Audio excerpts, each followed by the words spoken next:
5月27日，我講你聽賽馬貼士視頻，我係 Winnie。今晚跑馬地9場賽事，第一場5班1200米，2號魅力星上場大失水準，今次轉跑馬地2檔可以放頭或者守好位跑，但係咩頂檔體力未必足夠應付，小心為妙。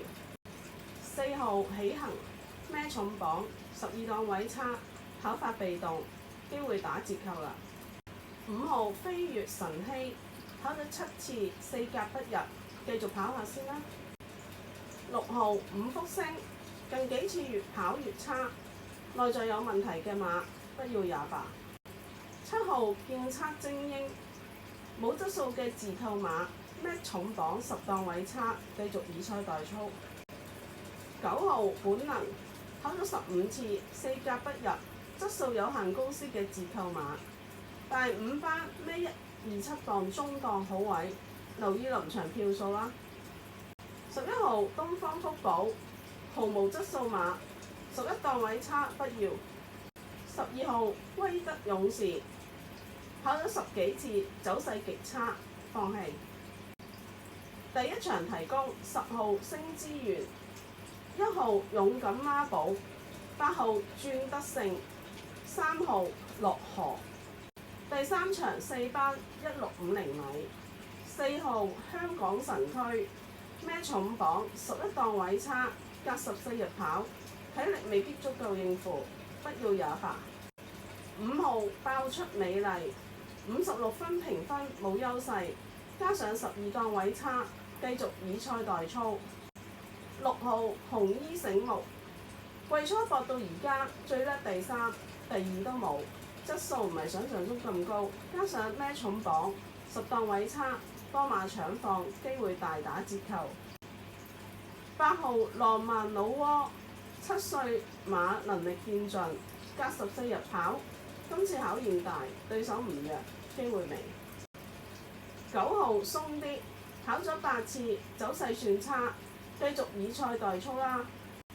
10號瑞奇威風評分新低咩中磅2檔好位，但隔10日跑，加上質素唔係想象中咁高，得個博字，難以穩陣。11號榮耀盛格差唔多2個多月先跑，冇師大閘，加上對手多，機會微啦。12號眾星上場守好位跑，直路全面拼搏，可惜跑第7，負個幾馬位唔叻，隔14日跑，體力未必足夠應付，都係唔要。第3場提供1號魅力之耀，7號老班精神，2號高高至高，3號大千紅針。第4場4班1200米，2號贏得自然轉跑馬地2檔有利，放頭或者守好位跑，但58分評分冇優勢，加上對手唔弱，機會談不上。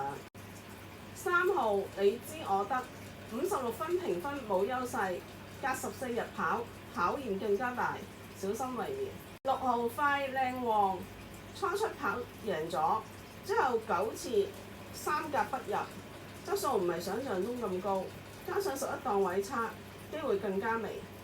8號3代智醒跑咗2次，走勢算差，繼續以賽代操。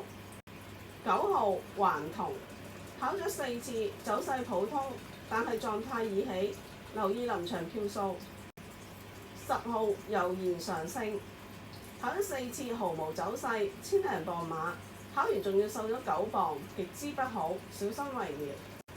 11號天下寵兒跑咗24次，先贏得1次，質素有限公司嘅馬，12檔位差，機會談不上。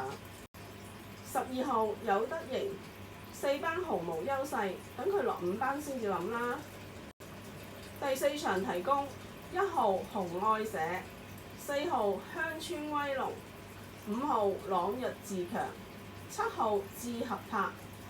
第5場3班1650米，1號一定掂77分評分冇優勢，馬要繼續進步先可以攻克3班，繼續適應下啦。4號有財有勢，71分評分冇優勢，加上隔7入跑，考驗大。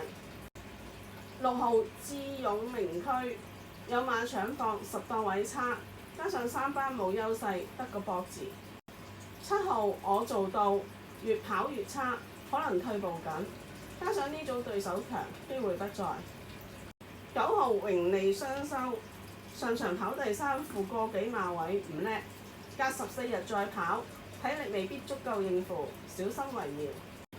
10號確好運，上場走勢極差，隔10日轉跑馬地，2檔有利放頭或者守號位跑，但有馬同佢鬥搶放，體力未必足夠應付，小心為妙。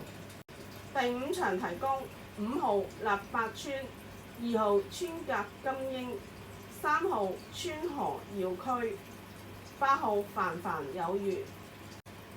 今日提供值得投資1 Win 4 P。第1場10號星之源，第5場5號立百川。祝各位有緣人 Win Q 齊中，多謝收睇。各位有緣人，多謝支持我講你聽賽馬貼士視頻，大家記得訂閱，俾個讚，加埋分享我哋嘅視頻俾朋友，多謝多謝。